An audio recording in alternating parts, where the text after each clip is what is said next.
Live from WOWT, First Alert 6 starts with breaking news.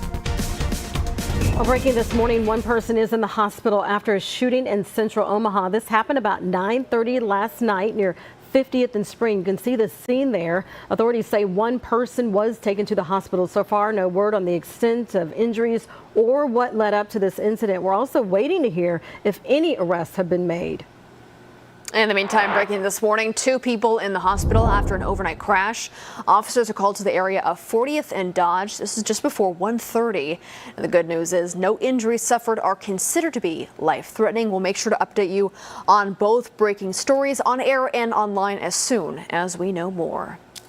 In the meantime, it is great to have you with us on this Wednesday for our streaming broadcast. I'm Erin Hartley. I'm Cerise Cole with meteorologist Jared Lansford. Senior Chief Rusty Lord. It was raining when we went to sleep last night. It was raining when I woke up last night. So what can people expect with the rain as they make their way out the door? Well, this round of rain is winding down. Good. So a lot of it's moving to the north. We're going to get a break today in the middle of the day. We'll dry things out.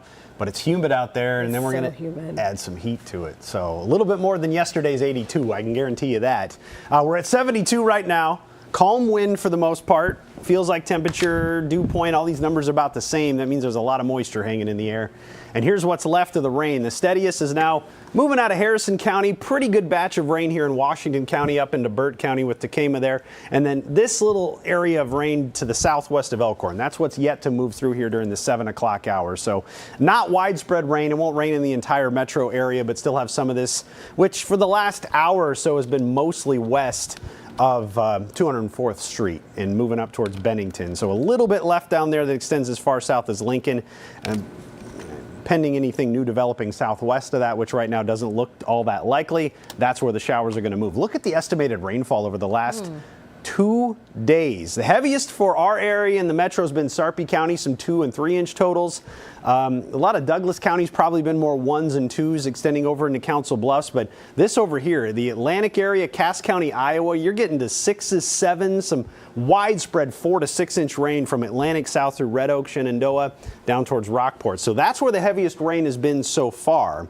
The good news is the trends tend to show the heaviest rain over the next couple of days to be to the northwest. So this is what it looks like in the metro. You can see over the last 48 hours some of the heavier totals with some 2s and 3s across Sarpy County compared to Douglas and Pottawatomie.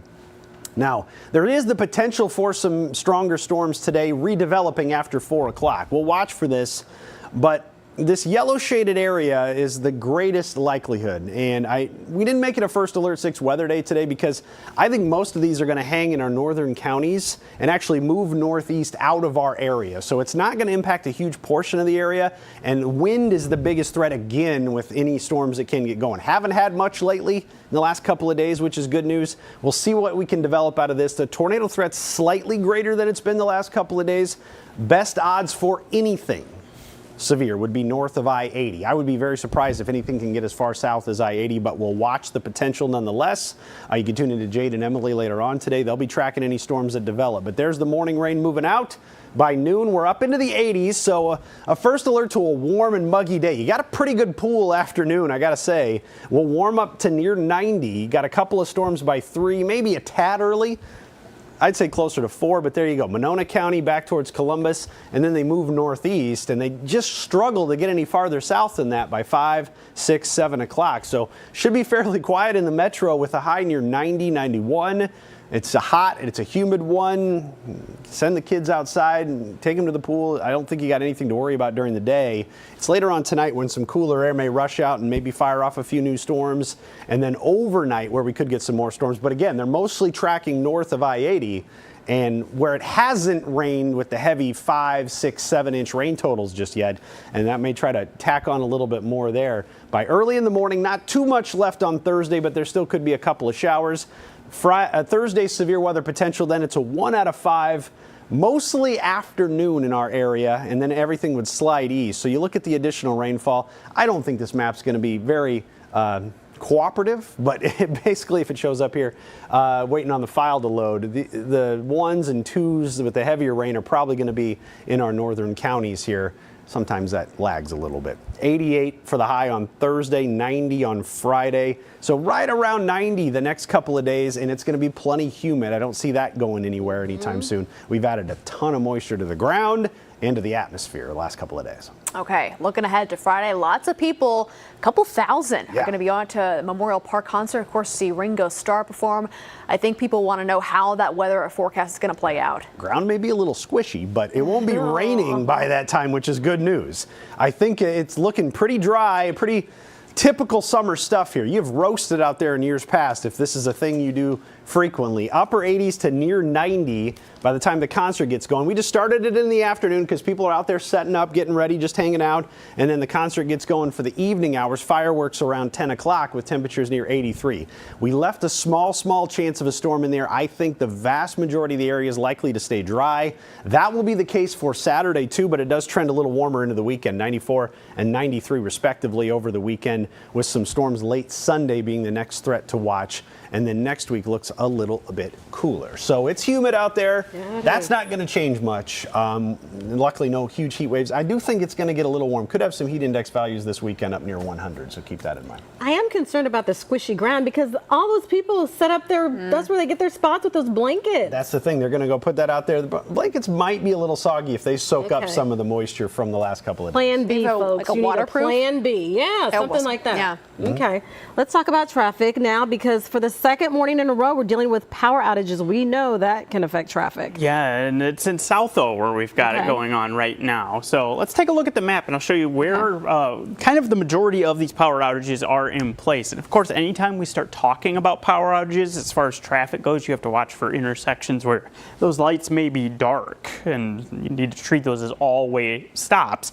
So it's roughly in this area I've boxed in. It may not be the entire area, but on the north side, roughly just south of Q Street, on the south side a little bit beyond Cornhusker, and then east-west it's roughly between about the JFK and over to 48. So if you're in that box, you may come across some roads where you don't have the signals working properly. Again, treat those as all-way stops. Have some patience as people navigate that situation. There's roughly about 3,000 that are without power right now on OPPD, and that is right near the Douglas and Sarpy County lines. So watch for that here in the early going.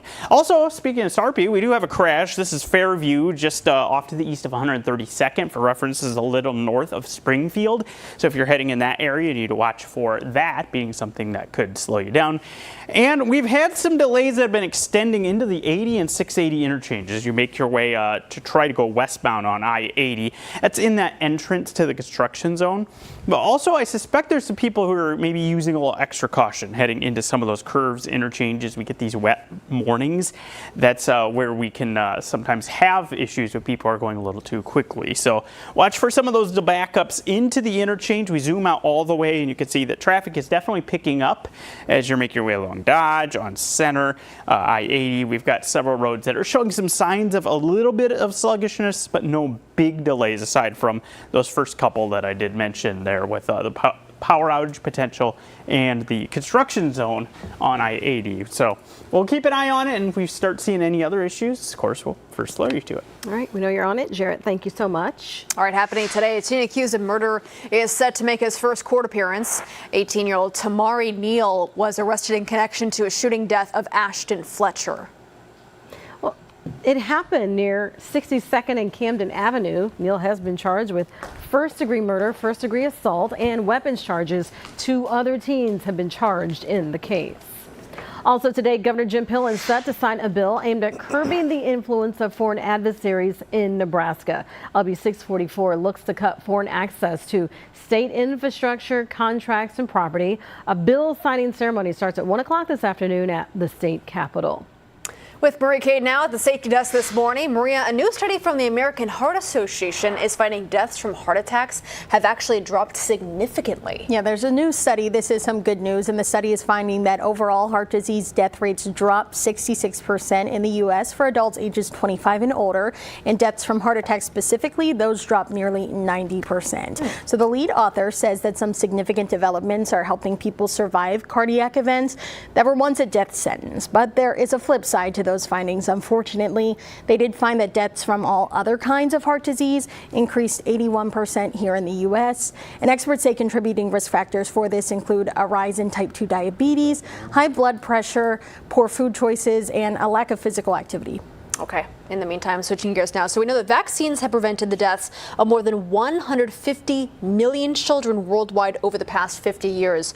So you have some more information about a study that's finding there's been kind of a backslide about this. Yeah, this is unfortunate. An international vaccination advocacy group finds that more than 100 countries saw the number of kids getting vaccinated go down between 2010 and 2019. So the experts say the COVID-19 pandemic really slowed those vaccination efforts significantly.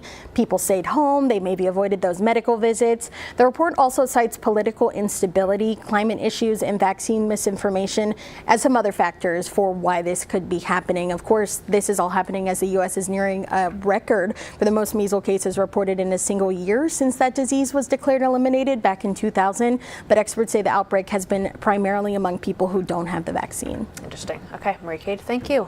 We're back after this.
So you have your chart, but I have my own way of determining how muggy it is outside. It's the hair. When it starts to fall, I know it's muggy out. Gotcha. And I'm right. That's a little less reliable for me. So It's not really a first alert for my hair. I do my own thing, Okay. But I appreciate it though. Yeah, tough on the hair for sure, no doubt with the humidity that's out there. Muggy to steamy on the chart here with the dew points where they're at, and that's where they're going to stay into the afternoon. And it may drop a little bit late in the day, but overall bank on humidity and bank on some heat today as we're going to climb well into the 90s, 91, 92 maybe for that high in some spots. Watch for some storms later on today, late afternoon into the evening hours that could redevelop. This is the last little bit of the shower activity moving through. That's lifting off to the northeast. You can see Elkhorn back here towards Utan with some rain, but all tracking northeast. So Bellevue, Council Bluffs may be done with the rain for the morning as this little shower stretches to the northeast. So we're watching that here with the potential for some stronger storms in the afternoon.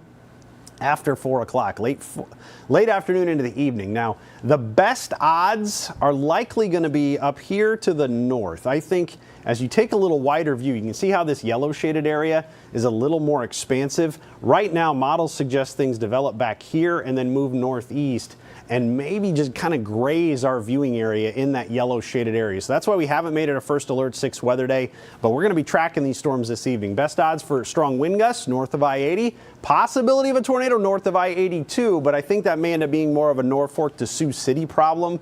We'll track that as we go through, but notice Storms up here to the northwest, 4 to 5 to 6 to 7. Right up near 90, 91 for the high, and then some cooler air tries to rush out from those, and that may help keep the stronger storms to the north as well. So Norfolk, Columbus, Tacoma, and then up towards Sioux City, probably the best bet for those. More storms possible overnight into early tomorrow morning. There's your Thursday severe weather risk area, a 1 out of 5. Those mostly an afternoon thing. And you look at the additional rainfall the way through Thursday, it's the northwestern counties where those storms go, where you could have some 1 to 3 inch rain totals out of that all the way through the overnight hours. So there's your 10-day forecast here.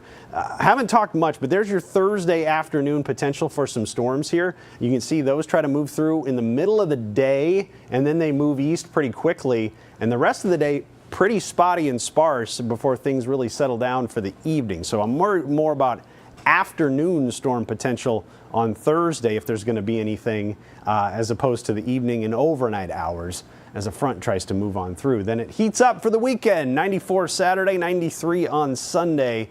The way things are looking, could have those heat index values get up near 100 at times this upcoming weekend as well. So a bank on some humidity with this one over the weekend, and as we make our way through the rest of the week, next week leading up to the 4th of July, doesn't look quite that hot as of right now.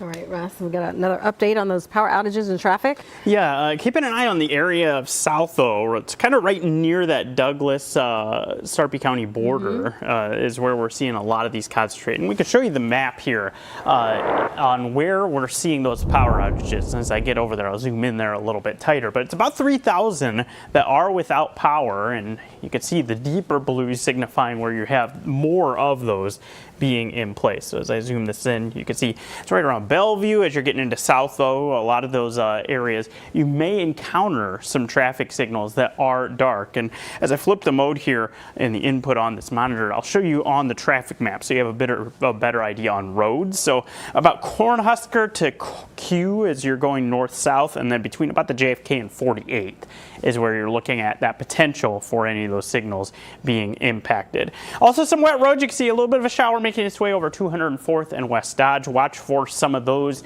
slick roads on some of those curves, interchanges this morning. Turn those headlights on if you do encounter any where the rain is actively falling. We've got delays as you head in that construction zone on I-80 both directions, but a lot of our other roads holding up pretty well. A little slow on 270 as well, 275 as well as you're heading eastbound near about Waterloo. That's another construction zone that we've got. So we'll keep you posted as the morning goes on, especially as we see some of those showers roll through.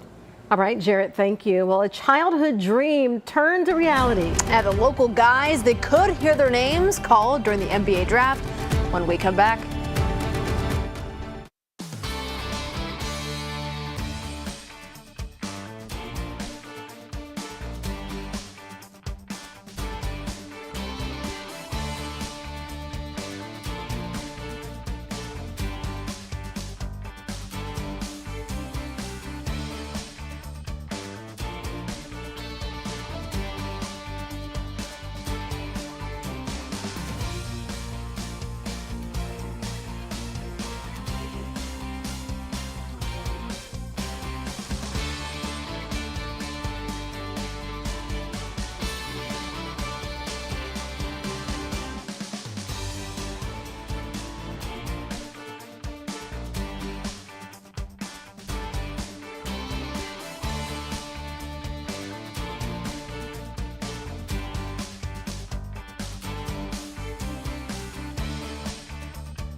Well, the NBA draft starts tonight, and for the second year in a row, a Creighton Blue Jay is projected to go in the very first round. How about that? So last year was Baylor Shireman, who went 30th overall to the Boston Celtics. This year, it's Ryan Kalkbrenner's turn. Mock drafts have him going anywhere from 24th to 29th overall. Meantime, Metro natives John Tanjay, Hunter Salas, Chucky Hepburn, they hope to hear their name called tomorrow in the second round of the draft, so they will be waiting by the phones alongside Nebraska's Bryce Williams, currently 68th on ESPN's Big Board. I'm so happy for all these guys. I feel like we watched them grow up. Hunter Salas was Burr? He was Miller North. And then Chucky, they were always going at it. Yeah. So that's cool. Hopefully they get there. We've been watching them since they were babies. Now they're going to be NBA players. All right. We got to get ready for the update in today's show. You can watch it here on streaming or over the air. All right. Have a great start to your Wednesday.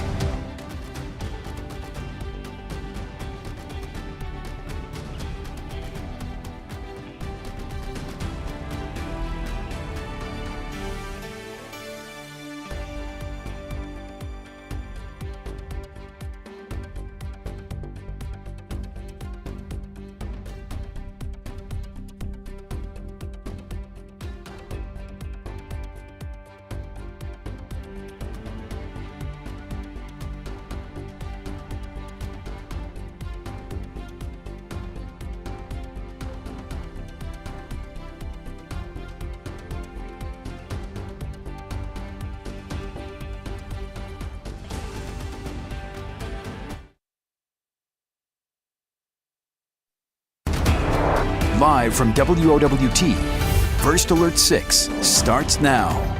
Good Wednesday morning, everybody. It is 7:26. I'm Cerise Cole. And I'm Aaron Hartley. Some power outages affecting parts of the metro this morning. We'll get to Jared on how that could impact your commute. Yeah, you're looking at about 3,000 without power, and it's centralized right around the Douglas-Sarpy line. So roughly road-wise, what we're talking about is between about Q and Cornhusker, and then east-west, it's the JFK to 48th. Anywhere in that box, you may encounter some roads where the traffic signals aren't working properly. Treat those as all-way stops if you do encounter that. Also, we've got a little bit of some rain that's falling and wet roads out there. This is 204th and West Dodge. You want to watch any curves, ramps, interchanges. Those could be slick this morning, with that being the case. Slow heading into that construction zone on I-80. Rusty.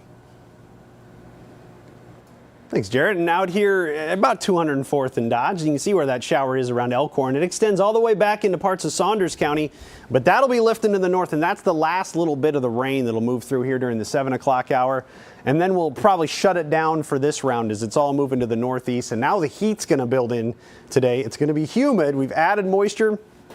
Dew points on the muggy meter up in the steamy range until maybe late afternoon when they drop a little. But overall, we're climbing to 91 for the high today. There's storm potential by 5 o'clock. Most of those should be north of the metro. And you can see pretty quiet day as the thicker clouds will be to the north as we head into the afternoon. We're right up near 90. You got a couple spotty storms by 3, 4 o'clock up to the north, and they'll move northeast. So likely impacting our far northern counties later today. Aaron? A person is in the hospital after a shooting in central Omaha. This happened around 9:30 last night near 50th and Spring. Authorities say one person was taken to the hospital. So far, no word about the extent of their injuries. Well, it is 7:28. We are back with another update for you in 25 minutes. We'll see you then. Have a good day, everybody.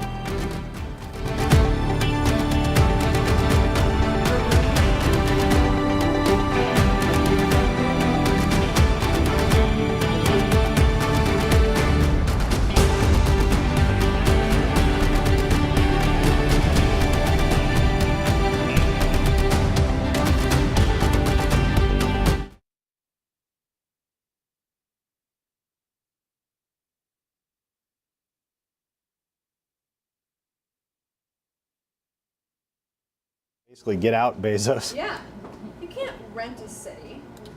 Well, That is, you can't afford it. that's some